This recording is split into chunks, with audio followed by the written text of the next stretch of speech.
कांग्रेस सेवा दल ने फूका कंगना राणावत का पुतला और कहा पद्मश्री सम्मान उनसे लेना चाहिए वापस। राजधानी लखनऊ के कांग्रेसी प्रदेश कार्यालय पर कांग्रेस सेवा दल के प्रदेश अध्यक्ष प्रमोद कुमार पांडे, राजेश सिंह काली और अन्य कार्यकर्ताओं की मौजूदगी में कंगना राणावत का पुतला फूका गया। कांग्रेसी कार्यकर्ताओं में कंगना राणावत को लेकर काफी रोष दिखाई दिया। कांग्रेस सेवा दल के प्रदेश अध्यक्ष प्रमोद कुमार पांडे का कहना है कि कंगना राणावत ने देश के स्वतंत्रता सेनानियों का अपमान किया है और कंगना राणावत से तत्काल पद्मश्री का सम्मान वापस लेना चाहिए और उनके ऊपर देशद्रोह का मुकदमा लगना चाहिए। कंगना राणावत ने एक निजी चैनल को दिए बयान में कहा कि आजादी हमें भीख में मिली है, सही मायने में आजादी हमें 2014 में मिली है। इकबाल अहमद, लखनऊ समाचार 24। क्या पूरा मामला है?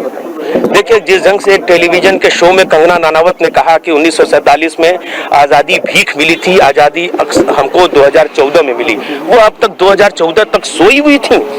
लानत है ऐसी सोच पर, निंदा करता हूं ऐसी सोच पर कंगना राणावत के कि उन्होंने उस पल का अपमान किया है जब भारत की आजादी 1947 में मध्य रात्रि में पंडित नेहरू के हाथों लाल किले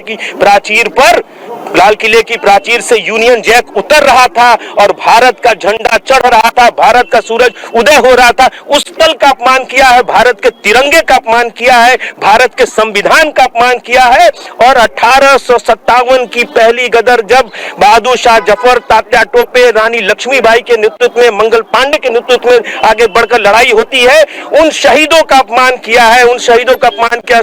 सुखदेव, राजगुरु, शहीद भगत सिंह, बिस्मिल्लाह, नेहरू, गांधी, टैगोर, पटेल, सुभाष, उन तमाम नेताओं का अपमान किया है जिन्होंने आजादी की लड़ाई में जेल के सीखों के पीछे रहे या अपने प्राणों की आहुति दिए हैं। उन सब समस्त स्वतंत्रता संग्राम सेनानियों का अपमान किया है और इस अपमान पर सवालिया निशान भारतीय जनता पार्टी की सरकार के साथ खड़ा होता है कि वह पद्मश्री देकर उनके बयान के साथ जाना चाहते हैं या पद्मश्री वापस लेकर देशद्रोह का मुकदमा कायम करके इनके जेल के सीखों के पीछे भेजना चाहते हैं नरेंद्र मोदी जी। और योगी जी से भी मेरा सवाल है, मुख्यमंत्री योगी जी से, कि कल तक अभी आज से 10-15 दिनों पहले मुख्यमंत्री आवास में कंगना राणावत के साथ बहुत हंस कर बोलते हुए गुलदस्ते के साथ फोटो छपी थी। तो आज से 2 साल पहले जिस ढंग से तमाम लोगों की तस्वीरें चौराहे पर लग रही थी कि इनके ऊपर राष्ट्रद्रोह का मुकदमा कायम हो रहा था, तो योगी आदित्यनाथ आप भी संबद्ध हैं या इनकी भी तस्वीरें चौराहे पर लगेंगी और मुकदमा कायम होगा? यह सवालिया निशान आपके ऊपर छोड़ता है और कंगना राणावत का कांग्रेस भर्त्सना करती है, निंदा करती है। और इसीलिए आज हमारे कांग्रेस सेवा दल और तमाम कांग्रेस के लोग, महिला कांग्रेस के लोगों ने उनका पुतला फूकने का काम किया। सेवा दल की महिलाएं उनका पुतला फूक रही थी। मथुरा में नगर निगम के चालक व बस चालक